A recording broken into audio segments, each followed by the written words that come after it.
60e catéchèse, le corps humain dans les œuvres d'art.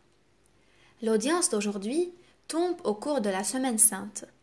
la grande semaine de l'année liturgique, puisqu'elle nous fait revivre de près le mystère pascal où la révélation de l'amour miséricordieux de Dieu atteint son point culminant. Tout en invitant chacun à participer avec ferveur aux célébrations liturgiques de ces jours, je forme le souhait que tous reconnaissent avec joie et gratitude le don unique d'avoir été sauvés par la passion et la mort du Christ. Toute l'histoire de l'humanité est éclairée et guidée par cet événement incomparable. Dieu, dans sa bonté infinie, a répandu son amour indicible par l'intermédiaire du sacrifice suprême du Christ. Toutefois, tandis que nous nous préparons à élever vers le Christ, vainqueur de la mort, notre hymne de gloire, nous devons éliminer de nos âmes tout ce qui pourrait s'opposer à notre rencontre avec lui. Pour le voir à travers la foi, il est en effet nécessaire que nous soyons purifiés par le sacrement du pardon et soutenus par un profond renouveau de l'esprit et de cette conversion intérieure qui est au départ de cette nouvelle création, dont les prémices et le gage le plus sûr sont le Christ ressuscité. Pâques représentera alors pour chacun de nous une rencontre avec le Christ. C'est ce que je souhaite de tout cœur à tous. Dans nos précédentes réflexions, aussi bien dans le cadre des paroles du Christ, où il se réfère à l'origine, que dans le cadre du discours sur la montagne, c'est-à-dire lorsqu'il se réfère au cœur humain, nous avons cherché à faire voir de façon systématique comment la dimension de la subjectivité personnelle de l'homme était l'élément indispensable présent dans l'herméneutique théologique que nous devions découvrir et présupposer à la base du problème du corps humain. Ce n'est donc pas seulement la réalité objective du corps, mais encore beaucoup plus, semble-t-il, la conscience subjective et même l'expérience subjective du corps qui entre à chaque passage dans la structure des textes bibliques et qui demande donc à être pris en considération et à trouver le reflet dans la théologie. En conséquence, l'herméneutique théologique doit toujours tenir compte de ces deux aspects. Nous ne pouvons considérer le corps comme une réalité objective en dehors de la subjectivité personnelle de l'homme, des êtres humains, hommes et femmes. Presque tous les problèmes de l'éthos du corps sont en même temps liés à son identification ontologique comme corps de la personne et au contenu et à la qualité de l'expérience subjective, c'est-à-dire en même temps aussi bien de la vie de son propre corps que de la vie dans les relations interhumaines et en particulier dans cette éternelle relation homme-femme. Même les paroles de la première lettre aux Thessaloniciens, dans laquelle l'auteur exhorte à user de son corps avec sainteté et respect, c'est-à-dire tout le problème de la pureté de cœur, montre sans aucun doute ces deux dimensions. Ce sont des dimensions qui concernent directement les hommes concrets, vivants, leurs attitudes et leurs comportements.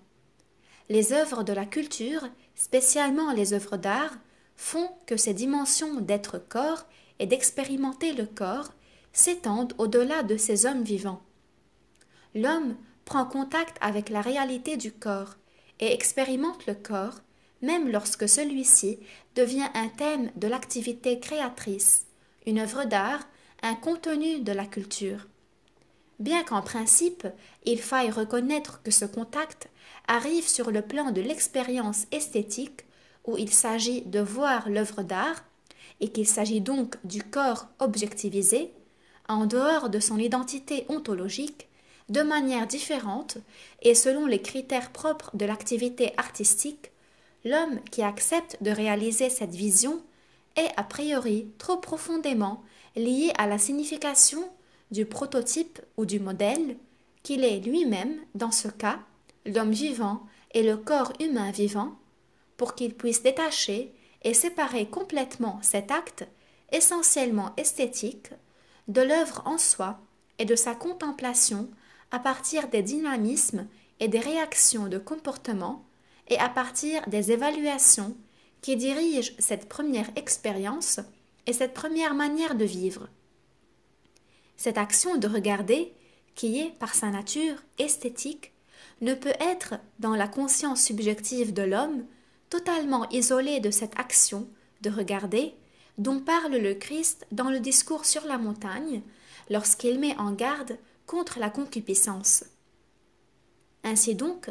tout le domaine des expériences esthétiques se trouve en même temps dans le domaine de l'éthos du corps.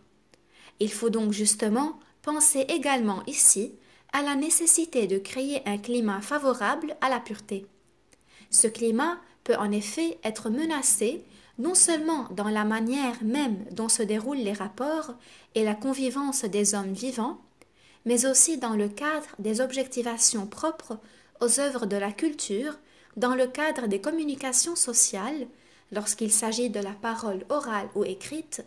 dans le cadre de l'image, c'est-à-dire de la représentation et de la vision, aussi bien dans la signification traditionnelle de ce terme que dans la signification contemporaine. De cette manière, nous arrivons aux différents domaines et aux différents produits de la culture artistique, plastique, du spectacle, même celles qui se basent sur les techniques audiovisuelles contemporaines. Dans ce domaine vaste et assez différencié, il faut que nous nous posions une question sur le corps humain comme objet de la culture, à la lumière de l'éthos du corps qui a été défini dans les analyses faites jusqu'ici. Avant tout, on constate que le corps humain est continuellement un objet de culture, au sens le plus large du terme, pour la simple raison que l'homme lui-même est le sujet de la culture, et que, dans son activité culturelle et créatrice, il engage son humanité en incluant même son corps pour cela dans cette activité. Dans les présentes réflexions, nous devons cependant limiter le concept d'objet de la culture en nous limitant au concept entendu comme sujet des œuvres culturelles et en particulier des œuvres d'art. Il s'agit enfin de la thématisation ou de l'objectivisation du corps dans ces œuvres. Cependant, il faut ici faire aussitôt quelques distinctions, même si ce n'est qu'à titre d'exemple. C'est une chose que le corps humain vivant de l'homme et de la femme, qui par lui-même crée l'objet d'art et l'œuvre d'art, comme par exemple au théâtre dans un ballet et jusqu'à un certain point au cours d'un concert, et c'est autre chose que le corps comme modèle de l'œuvre d'art, comme dans les arts plastiques, dans la sculpture ou la peinture. Est-il possible de mettre sur le même plan le film ou l'art photographique au sens large? Il semble que oui, bien que du point de vue du corps comme objet-sujet, il y ait dans ce cas une différence assez essentielle.